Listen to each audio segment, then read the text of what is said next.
Hello and welcome to Question Time. I'm Benga Ashuru. Today, we'll turn our searchlight on Nigeria's aviation sector. The last couple of weeks have been inundated with near-air mishaps. These incidents, coming in quick succession, have raised doubts on the effectiveness of Nigeria's safety audits.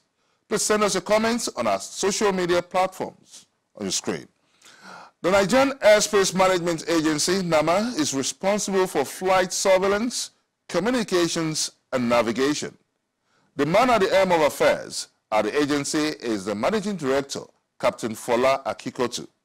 Captain Akikuotu is of the view that the more the volume of traffic in the airspace, the higher the risk threshold. So the big question is, what's the standard requirement for the volume of air traffic?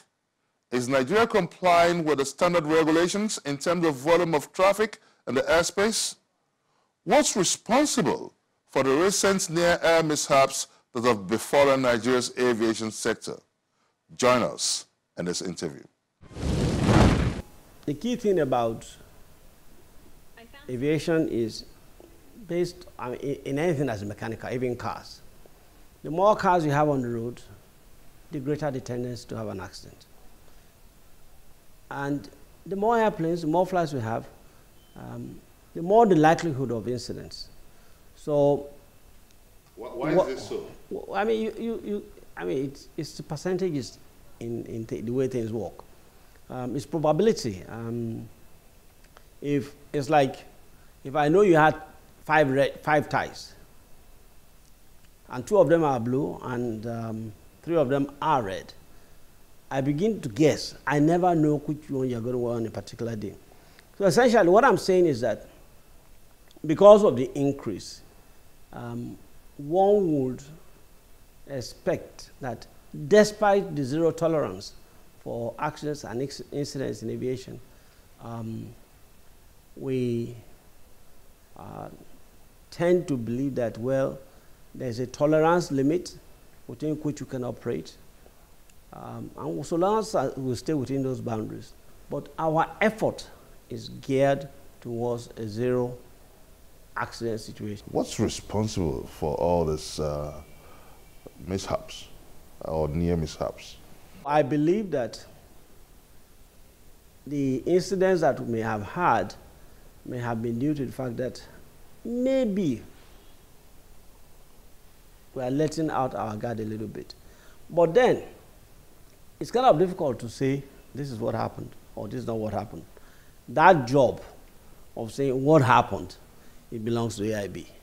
Now, you're saying the higher the volume of flight traffic, the higher the risk threshold.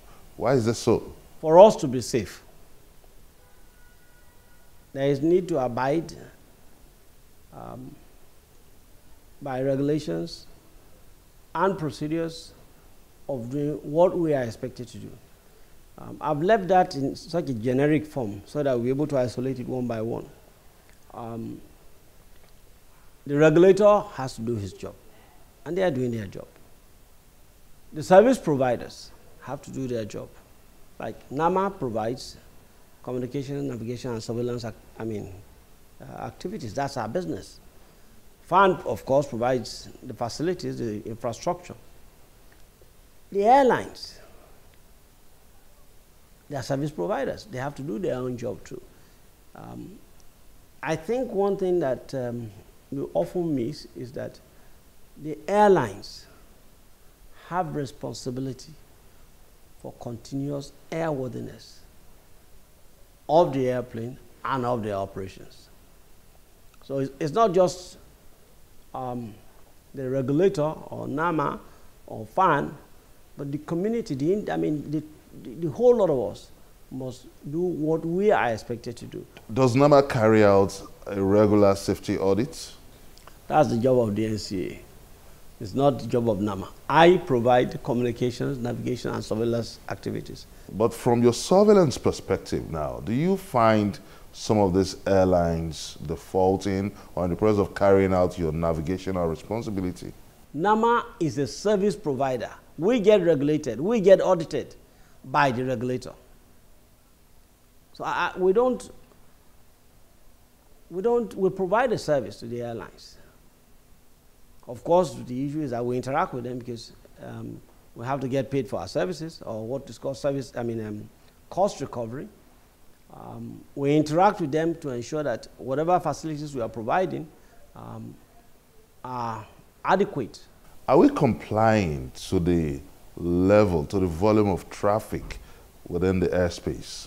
The more flights that we have,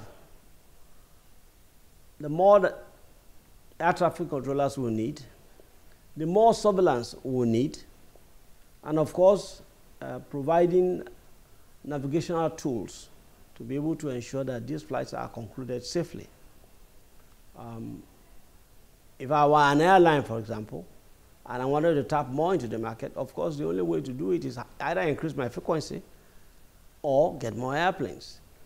So we must, our endeavor, our effort must be geared towards growing. Well, there's no business about limiting it. You grow the business, you measure up to it, you step up to it. Volume increases, regulator gets busier, we get busier and provide more of our services, and of course, FAN will do the same thing. Now let me take you up on your navigational responsibility now. Do we have enough capacity in terms of navigational aids? Yes, we do. Well,